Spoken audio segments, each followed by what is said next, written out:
she's there and she's already gone. You might think she's an outlaw, but she ain't done nothing wrong. She's moving like a bullet that was fired from a gun. She's always on the run. Folks, I heard this song come across the desk the other week and I said, this is dead set the golden guitar for this year for the best bluegrass. It is the king of bluegrass, Angus Gill. How does that title work for you, mate? Mate, I'm speechless. Thank you so much. I really appreciate it, and it's a privilege and an honour to have been able to work on this project with some of my favourite bluegrass players from the States. We recorded this all 15,000 kilometres away from each other, so it's pretty amazing what you can do these days. People who've been following you for, the last 6 or 7 years have been seeing the young man emerge. Has bluegrass always been part of the palette?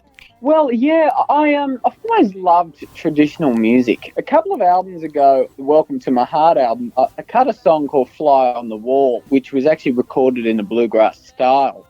Actually, one of the first country tracks I heard was on the Winners compilation of about 2003, and it was Paul Kelly with Uncle Bill singing Our Sunshine, which was off Paul's first bluegrass album.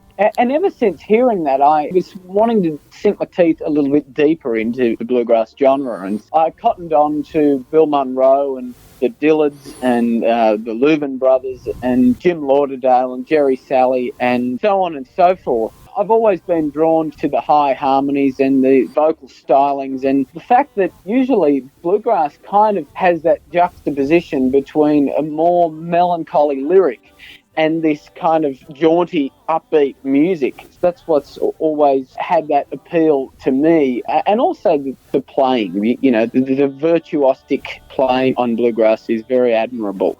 There's always another generation of bluegrass. Of course, you go back to Bill Monroe, of course, but then when I was a kid, it was Ricky Skaggs. And just recently in Australia, Mustard Courage did just some amazing bluegrass stuff.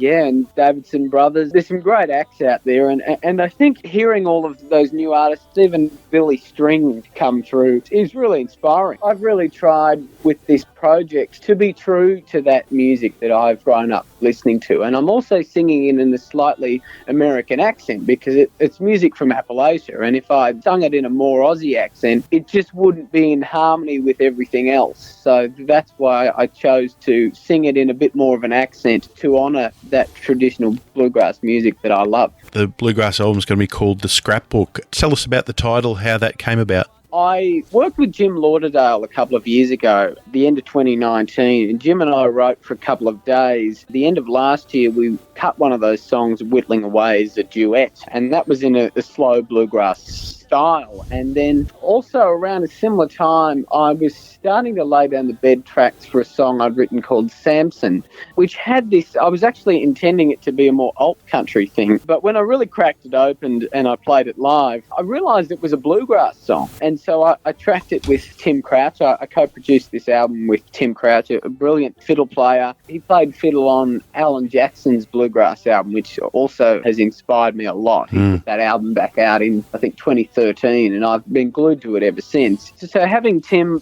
play on this, he played quite a few instruments, as did I. We brought Randy Cause, great dobro player, onto the project, and Clay Hess, who plays banjo and guitar, and he actually played in Ricky Skaggs' Kentucky Thunder. And so all of a sudden, I had these two songs that were heading in a bluegrass direction, and I had even more of the songs. I'd had bluegrass songs that I'd written from several years ago that I wanted to do something with, but kind of didn't fit into a particular project, and also a few traditional country songs that I bluegrassed up. I ended up writing a few more songs at the start of this year, and then we had the full album, and we tracked it over the World Wide Web. The album's out next month, Friday the 20th. It's going to be out and about. It's called The Scrapbook. Hey, we're going to play the single now, and good luck with everything, and we hope to speak real soon, hey? Thanks, mate. Once again, great to chat to you. Here he is, Angus Gill.